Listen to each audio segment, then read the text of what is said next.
yow jullit bi sa borom subhanahu wa taala dalaa digal ne la bul wax wala ngay def lenn loo xam ne tegaloo ko ci xam-xam mu ne la wala taqfu ma laysa laka bihi ilm.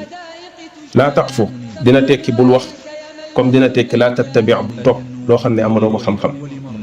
xam-xam buñ ko waxee mooy maarifatul xaq bi dalilihi, mooy nga xam dëgg xamal ko tegtalam.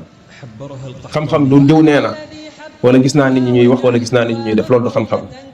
xam-xam mooy nga xam ne lii dëgg la, xam ne tegtal bii mooy wane ne dëgg la. fekk defaloo loolu li nga yor du xam-xam.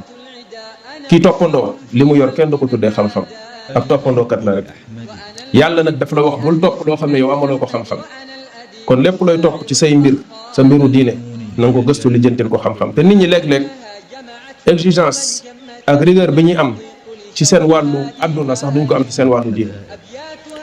ndax ku ci am problème ci sa àdduna da ngay xool spécialiste ci domaine boobu nga déglu ko ci, ba mu des diine. diine moom ñëppay wax te ñëpp lañuy dëgg. bu nit ki amee problème këram, njabootam kenn feebar ci, spécialiste lay wër, neurologue lay wër, pédiatre lay wër, psychiatre lay wër, gynécologue lay wër. otoom yàqu na, du dem ci benn menuisier ne ko xoolal ma sama oto bi, mécanicien lay wër. ba mu des diine.